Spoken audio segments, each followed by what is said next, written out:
I had been counting down to my 18th birthday for as long as I could remember.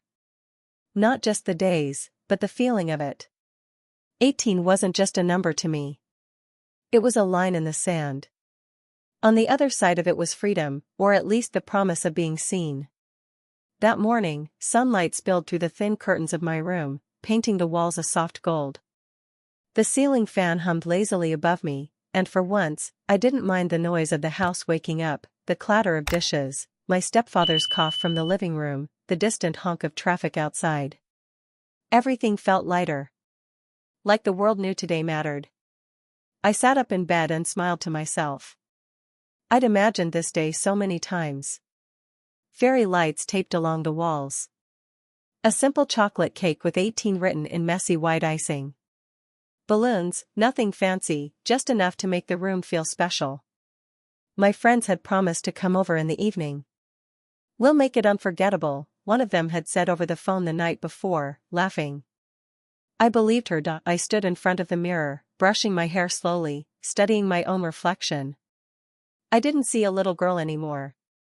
I saw someone on the edge of becoming something more, someone who deserved to be celebrated. For the first time in a long while, I felt important.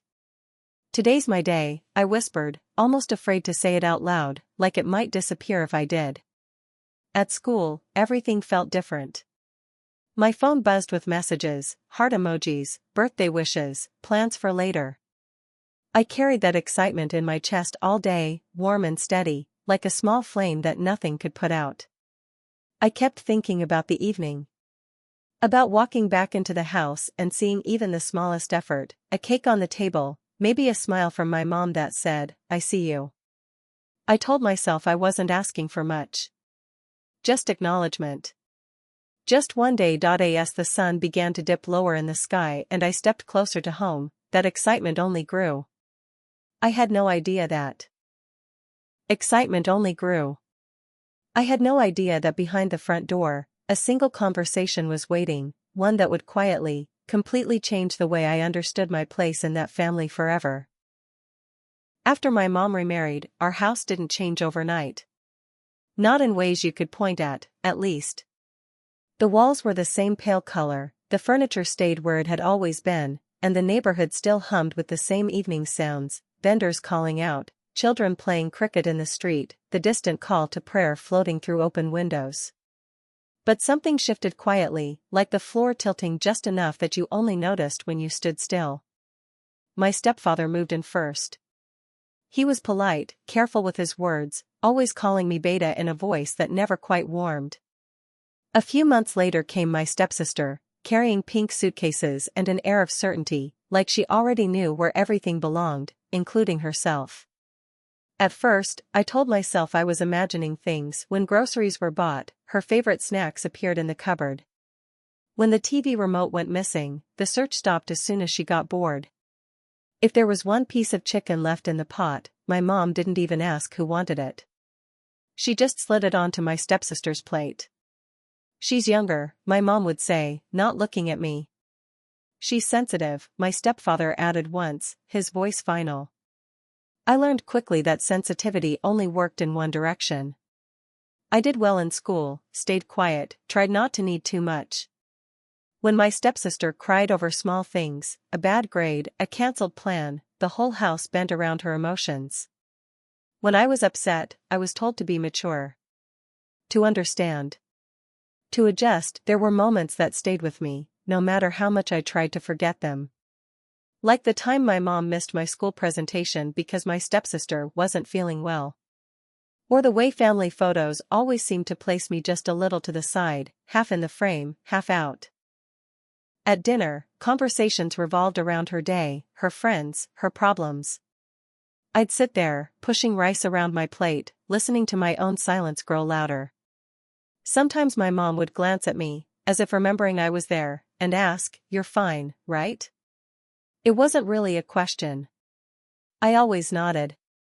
That was the unspoken rule in our house: keep the peace, even if it costs you something. Love wasn't divided equally, it was distributed carefully, strategically, always landing heavier on one side. By the time my 18th birthday approached, I'd convinced myself this time would be different. This was too important to overlook. Turning 18 meant something. It had to.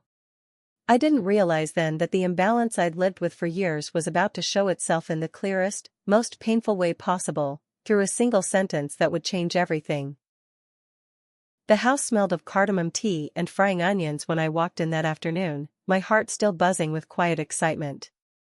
The sun was lowering outside, casting long orange streaks across the tiled floor.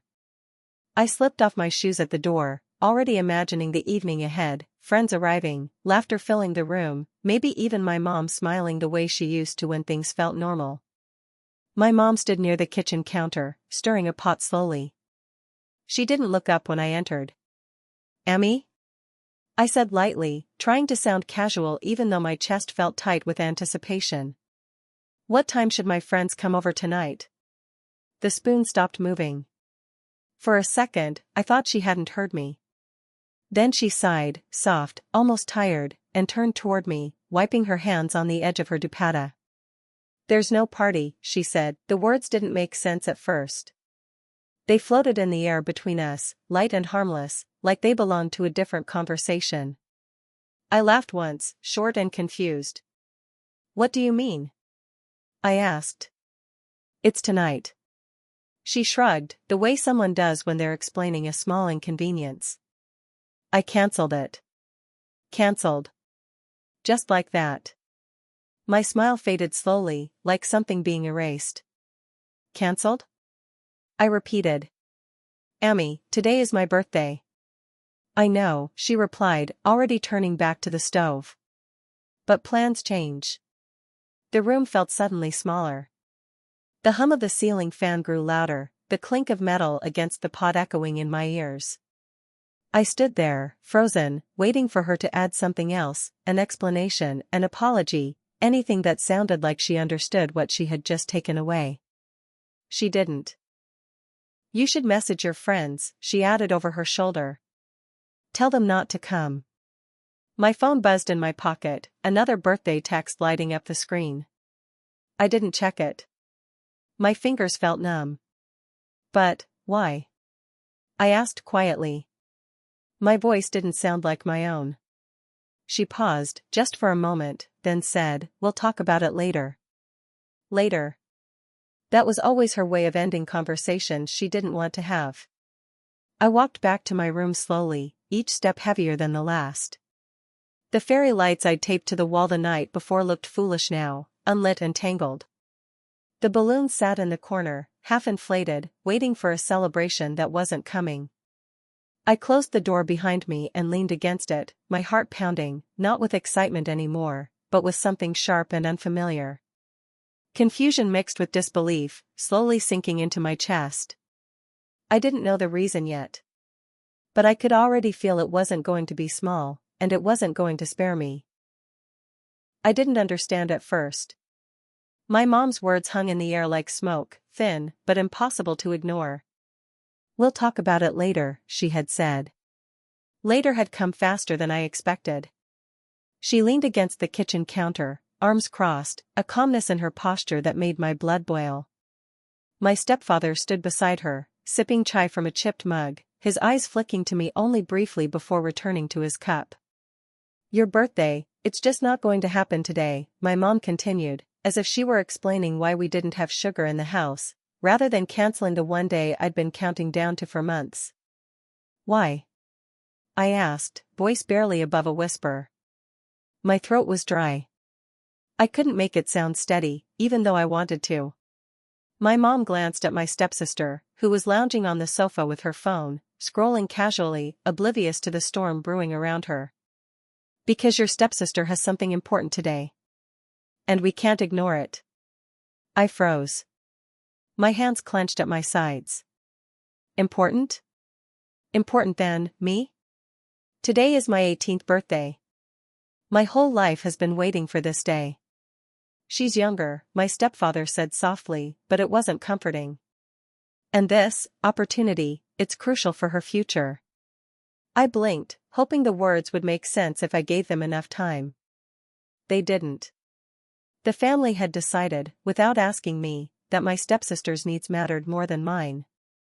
The stepsister, who spent half her time complaining, scrolling through social media, or whining about school homework, had been handed my moment like it was owed to her. I felt my chest tighten. My pulse thundered in my ears. The chai kettle whistled, oblivious to my heart breaking. I wanted to shout, to scream, to make them see that this wasn't fair, but every word seemed to stick in my throat. "Amy, stepdad, this isn't right," I said finally, my voice trembling. "I planned this for months. My friends are coming tonight." It's not about what you planned," my mom interrupted gently, as though trying to soothe a child, not a nearly adult. "She needs this. We can celebrate you another time." Another time. A phrase I had learned to dread. I wanted to protest, to argue, to demand my place, but I didn't know how to fight a decision that had already been made. The room felt smaller, suffocating. I stepped back, watching my stepsister scroll through her phone, completely unaware of the weight of what had just happened. And in that moment, I realized something that cut deeper than any words could. In this house, I had never truly come first. I turned away slowly, my mind already racing ahead to what this meant, not just for tonight, but for everything I had thought mattered. I didn't know it could hurt this much. My feet felt heavy as I crossed the living room, each step echoing against the tile floor, and every heartbeat thudding like a drum in my chest. The sunlight streaming through the curtains felt wrong, too bright, too cheerful for the storm inside me. My mom looked at me then, her eyes soft but firm, the way she did when she was about to say something she thought I needed to hear. "Beta," she began, her voice calm, measured, almost rehearsed. "You have to understand, it's not just that today your stepsister has something planned. It's because she needs this. Because if I don't..." I stopped moving. My fingers curled into fists at my sides. Because she needs this? Amy, what does that even mean? Why does her need matter more than me? Today is my birthday." She sighed, shaking her head slowly, as if trying to make me see reason, to convince me of something I wasn't ready to accept. "It's complicated. You see, she's fragile. She doesn't handle disappointment well. And I can't risk upsetting her. She looks up to me in ways you might not understand yet." I felt it then, that sharp, hot knot of betrayal twisting in my stomach. Fragile. She called me fragile when I'd spent years keeping quiet, keeping my distance, pretending I didn't notice the constant favoritism. She didn't even look at me as she said it. "Not really. So. I'm not fragile? I don't matter?" My voice cracked, and for a moment I didn't recognize the sound of it, high-pitched, shaky, trembling with something between anger and heartbreak. "You matter," she said quickly, like saying it aloud would make it true. "Of course you matter, but she needs me today. And you'll understand when you're older. You'll see why this was the only way." I shook my head, stepping back toward my room. "No. I don't understand. I can't understand. I can't believe this. All my life, I thought I was seen. I thought this house, our home, was mine too." Her mouth opened, maybe to argue, maybe to explain further. I didn't stay to hear it. I didn't want to. I felt my heart splinter in two as I walked past the balloons I had bought, the cake my friends had been waiting for. Everything I had imagined, every tiny hope, felt like it had been picked apart, layer by layer, by a choice I hadn't been allowed to question. I slammed my bedroom door behind me, the sound bouncing off the walls, louder than any argument could have been. And there, sitting on the edge of my bed, I realized that the reason my birthday was stolen wasn't something I could fix. It wasn't about timing, or plans, or even fairness. It was about me not being enough. Not in the way that mattered, and in that quiet, sunlit room, I felt my heart break in a way I had never felt before. I sat on my bed long after the door stopped shaking from the slam, staring at the pale blue wall across from me. The fan above creaked as it turned, pushing warm air around the room, but I felt cold, hollow in a way I didn't have words for yet. Outside, someone laughed. A motorcycle roared past. Life was moving on, completely unaware that something inside me had quietly broken. That was when it hit me. This wasn't new. My mind began pulling moments from the past, lining them up like proof I could no longer ignore. Birthdays rushed through. School events skipped. Promises softened with next time. All the times I'd been told to be understanding, to be mature, to adjust. I had mistaken endurance for love. I pressed my palms into my knees, grounding myself as my chest tightened. Optional. The word formed slowly, painfully. I hadn't been chosen, I had simply been there. Convenient when things were calm. Easy to push aside when someone else needed more. I remembered being 8 years old, standing in the courtyard with my backpack, waiting as the sun dipped lower, convinced my mom would come pick me up late from school. She always had before. That day, she didn't. She had been helping my stepsister with a project. I'd walked home alone, telling myself it didn't matter. It always mattered. I just learned to swallow it. Maybe if I'm quieter, I had thought back then. Maybe if I don't ask for much. Maybe if I'm good enough. Those thoughts returned now, sharper than ever. But for the first time, I didn't push them away. I let them sit with me, heavy and undeniable. I picked up my phone and saw the unanswered birthday messages from my friends. Where are you? Is everything okay? I typed and erased replies over and over, unable to explain something I was only just understanding myself. My reflection in the mirror looked older than it had that morning. Not stronger. Just awake. Turning 18 hadn't given me independence. It had given me clarity. I saw the pattern clearly now, stretching back years like a quiet shadow. Love in this house wasn't unconditional, it was negotiated. And I had never learned how to bargain. Tears slipped down my cheeks, silent and steady. I didn't wipe them away. I let myself feel the weight of the truth. I was optional to the people who were supposed to choose me first. And as much as it hurt, that realization planted something new inside me, a fragile, aching resolve. If no one else was going to protect my heart, then maybe, just maybe, it was time I learned how. That thought stayed with me as the evening crept closer, and my birthday slipped away, ushering me toward a night I would spend without them, and a future I would have to face on my own. The sun had already dipped below the rooftops by the time I finally stepped out of my room. The house felt different now, quieter, heavier, like it was holding its breath. From the living room, I could hear the low murmur of the television and the occasional laugh from my stepsister, each sound landing on me like a reminder of everything that wasn't happening. I grabbed my phone and slipped out the front door before anyone noticed. The evening air was cool against my skin, carrying the familiar smells of dust, street food, and jasmine from a neighbor's garden. Somewhere nearby, kids were lighting sparklers, their laughter sharp and bright in the dark. It stung, but it also pulled me forward. My phone buzzed again. Where are you? We're not letting you spend today alone, another message read. I hesitated only a moment before replying with my location. A few minutes later, my friends arrived, no balloons, no decorations, just themselves. One of them handed me a small paper bag. Inside was a cupcake, slightly squashed, with a single candle stuck in the middle. It's not much, she said softly, eyes apologetic. But, happy birthday. I laughed then, a real laugh, surprised by the warmth that spread through my chest. We sat on the low wall near the streetlight, the glow casting soft halos around us. Someone lit the candle. Someone else clapped quietly. For a moment, I closed my eyes and made a wish, not for things to be fixed, but for the strength to accept what couldn't be. As I blew out the candle, I felt something shift. This wasn't the birthday I had imagined.